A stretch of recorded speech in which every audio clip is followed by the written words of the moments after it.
ध्याये नित्यं महेशम्। कुर्यात् सदा मंगलम। नमस्कार मित्रों, स्वागत है आपका हमारे इस YouTube channel solution with Shiv में। दर्शकों, आज हम एक महत्वपूर्ण विषय के ऊपर चर्चा करने वाले हैं। हमेशा से लोगों के मन में यह प्रायः प्रश्न रहता है कि ज्योतिष होता क्या है और आखिर ज्योतिष को कैसे समझें। और हमेशा अगर हम ज्योतिष के बारे में जान लेंगे, प्रारंभिक ज्ञान, तो उससे हम एक अपनी जन्म पत्रिका का एक सामान्यतः अध्ययन कर सकते हैं। और वास्तविकता में जब भी हम किसी व्यक्ति से परामर्श लेंगे तो व्यक्ति सही बोल रहे हैं या कैसा वो मतलब कैलकुलेशन कर रहे हैं, उसके बारे में हम थोड़ा बहुत अनुमान लगा सकते हैं। तो इसलिए आज हमने आज का विषय रखा है ज्योतिष होता क्या है। उसके बारे में आज हम अच्छे तरीके से जानेंगे। तो सबसे पहले हम जानते हैं कि ज्योतिष क्या है। हमारे धर्म ग्रंथों में ऐसे तो देखिए, ज्योतिष अगर अपन कहेंगे ना, तो ज्योतिष का प्रायः मतलब जो अगर प्रवर्तक कहे जाते हैं तो उसमें प्रायः मतलब अष्टादश प्रवर्तक हैं, जिसमें प्रारंभ भगवान सूर्य से होता है। सूर्य पितामहो व्यासो, इस प्रकार से बोलते हुए अष्टादश प्रवर्तक कहे जाते हैं।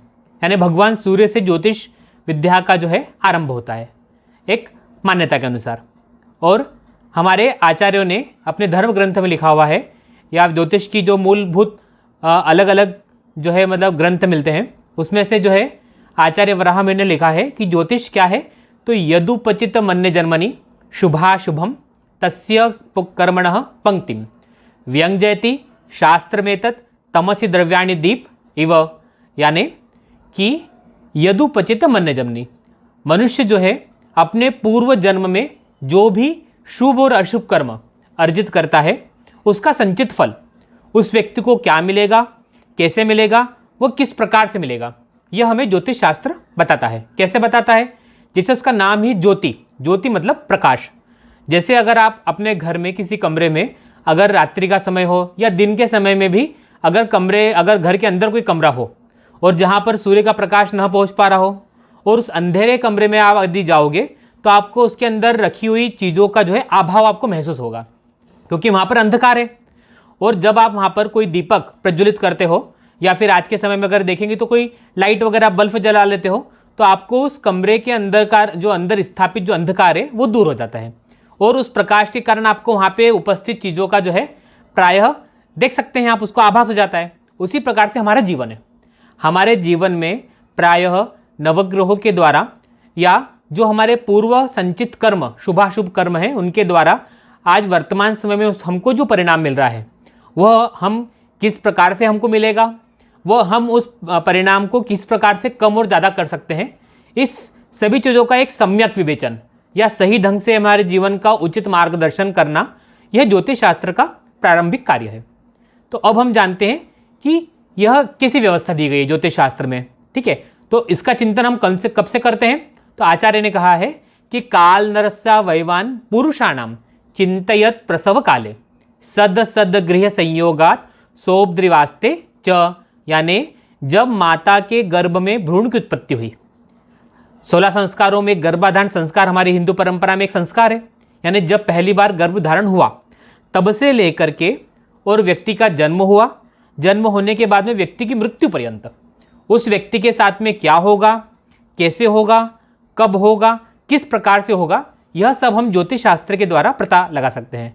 प्रायः लोग बोलते हैं कि यार व्यक्ति का जो है जन्म के बाद में अगर कुछ अच्छे या बुरे कर्म करता है उसको फल मिलता है। ठीक है, वो तो मिलेगा, लेकिन आपके कुछ प्रारंभिक कर्म भी होते हैं, या अपने धर्मशास्त्रों में लिखा गया है कि पुत ही बड़े माता पिता के धर्म, अपने माता पिता के, अपने कुछ परिवार के भी कुछ कृत्य होते हैं जिसके द्वारा संचित फल जो है संतान के रूप में हमको मिलता है।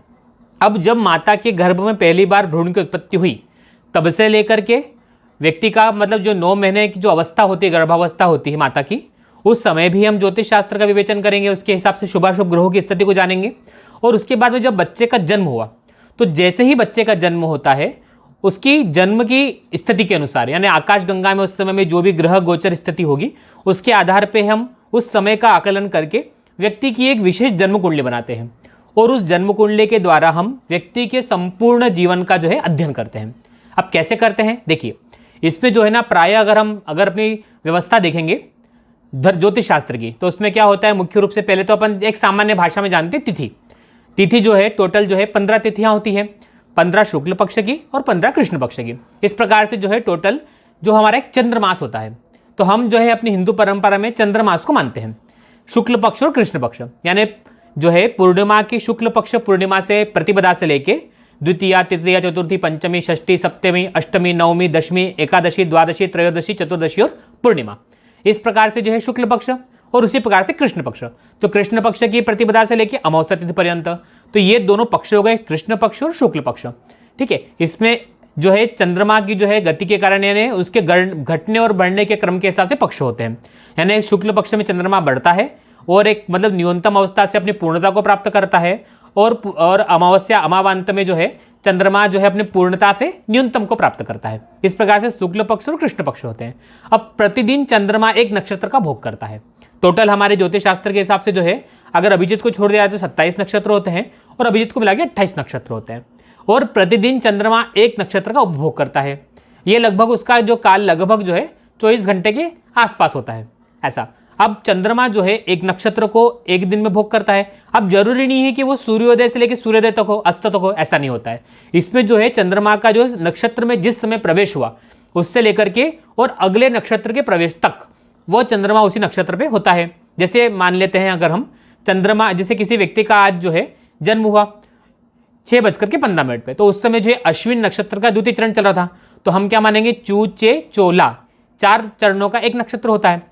तो यानी किसी व्यक्ति का जो अगर 6:15 पे अश्विन नक्षत्र का द्वितीय चरण चल रहा था, तो उसका मतलब उस व्यक्ति का जो जन्म 6 अक्षर से हुआ। 6 अक्षर मतलब चैतन्य, या फिर उसका नाम हम 6 अक्षर से रख सकते हैं, मतलब ऐसा।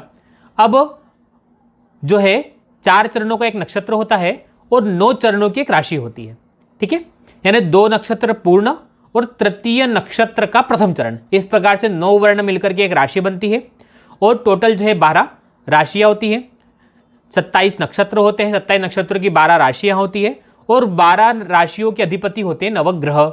नवग्रहों में भी सप्तग्रह होते हैं उसकी राशियों के अधिपति, क्योंकि राहु और केतु को जो कहते हैं छाया ग्रह, सूर्य और चंद्रमा ये होते हैं राजा ग्रह, और पंचतारा ग्रह होते हैं। तो अब हम जानते हैं कि ग्रहों की क्या राशि होती है और परमोच्च राशि परम नीच राशि क्या होती है, किस प्रकार से वो केंद्रों की संख्या होती है, इस सब चीज़ों के बारे में जानते हैं। जैसे अब भगवान सूर्य की जो है ना उनकी स्वराशि होती है सिंह, परमोच्च राशि होती है मेष, और परम नीच राशि होती है तुला। चंद्रमा की जो है स्वराशि होती है कर्क, परमोच्च राशि होती है वृषभ, परम नीच राशि होती है वृश्चिक। मंगल की स्वराशि होती है मेष और वृश्चिक, परमोच्च राशि होती है मकर और परम नीच राशि होती है कर्क। बुध की परमोच्च राशि होती है मिथुन और कन्या, स्वराशि होती है मिथुन और कन्या, परमोच्च राशि होती है कन्या और परम नीच राशि होती है मीन। बृहस्पति की जो है राशि होती है मीन और धनु, परमोच्च राशि होती है कर्क और परम नीच राशि होती है मकर। शुक्र की राशि होती है वृषभ और तुला, परमोच्च राशि होती है मीन और परम नीच राशि होती है कन्या। शनि की राशि होती है मकर और कुंभ, परमोच्च राशि होती है तुला और परम नीच राशि होती है मेष। और राहु और केतु इनको बोलते हैं छाया ग्रह। तो ये तो हो गए नवग्रहों की राशि, यानी स्वराशि, परमोच्च राशि और परम नीच राशि। अब इसका प्रयोजन क्या है, देखिए कोई भी ग्रह जो है ना अपनी स्वयं की राशि में और अपने मित्र की राशि में और अपनी परमोच्च राशि में वो ग्रह बली होता है, और कोई भी ग्रह अपनी मतलब अपने शत्रु ग्रह की राशि में, अपनी परम नीच राशि में वह ग्रह निर्बल होता है। तो जब हम जब चर्चा करेंगे दूसरे वीडियो में कि मतलब ग्रहों के द्वारा हमको क्या चीजें प्राप्त होगी, उसमें यह ज्ञान आप लोगों के लिए काम में आएगा। अब हम बात करते हैं, देखिए ग्रहों की संख्या क्या होती है ना। तो जैसे हमारी हो गई जन्म कुंडली टोटल 12 भाव होते हैं, है ना। तो पहले 12 भाव के बारे में जान लेते हैं। 12 भाव क्या होते हैं, लग्न होता है तनु यानी शरीर, फिर दूसरा भाव होता है ये धन का कारक होता है, कुटुंब का भी कारक होता है। तृतीय स्थान जो है सहज यानी मित्र बंधु भाई बहन का कारक होता है। चतुर्थ भाव ये सुख का कारक होता है, माता का कारक होता है, और वाहन वगैरह का कारक जो चतुर्थ भाव होता है। पंचम भाव जो है सूत यानी संतान का कारक होता है, और विद्या यानी जो है विद्या का कारक भी पंचम भाव होता है। अब षष्ठ भाव जो होता है ये रोग का भाव होता है और शत्रु का भाव होता है। सप्तम भाव जो है यह पुरुष की पत्रिका में पत्नी का कारक होता है और स्त्री की पत्रिका में जो है पुरुष का कारक होता है। साथ में जो यह मार्केश भी होता है। अब अष्टम भाव जो है मृत्यु, यह आयु का कारक होता है।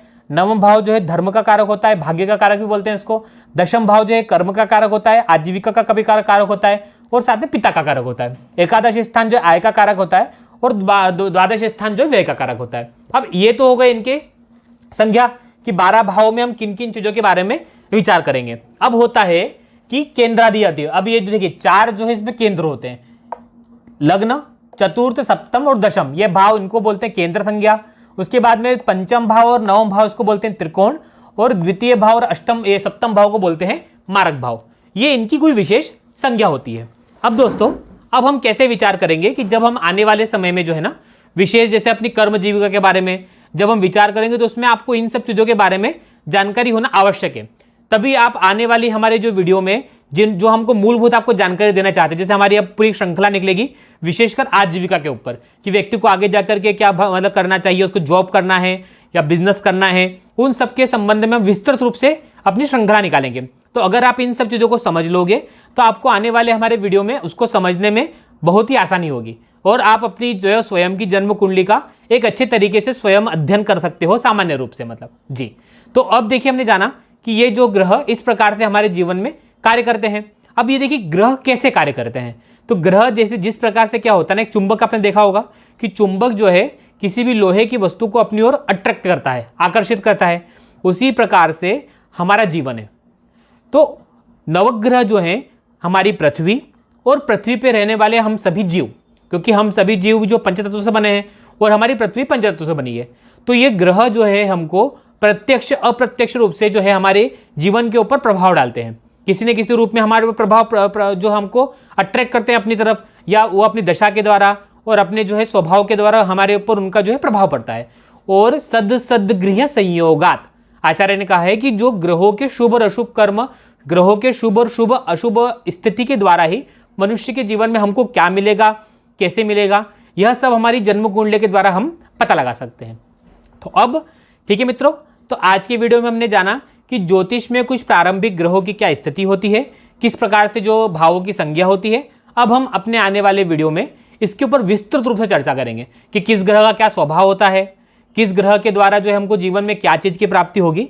इन सब विषयों के बारे में हम अच्छे से अध्ययन करेंगे। तो ठीक है दोस्तों, अगर आपको हमारा जो है वीडियो अच्छा लगे तो आप इसको और भी लोगों तक पहुंचाएं। अगर आपने अभी तक हमारे जो है चैनल को सब्सक्राइब नहीं किया तो उसको सब्सक्राइब करें, इसको लाइक करें और अधिक से अधिक लोगों तक इसको शेयर करें, ताकि वैदिक विज्ञान के अंतर्गत ज्योतिर्विज्ञान, वैदिक विज्ञान, वास्तु विज्ञान की आपको एक अच्छी जानकारी प्राप्त हो सके। ठीक है दोस्तों, तो आज की वीडियो में इतना ही। अब हम आपको अगले विषय को लेकर के अगले वीडियो में आपके सामने उपस्थित होंगे। तब तक के लिए शुभ दिवस, कुर्या सदा मंगलम।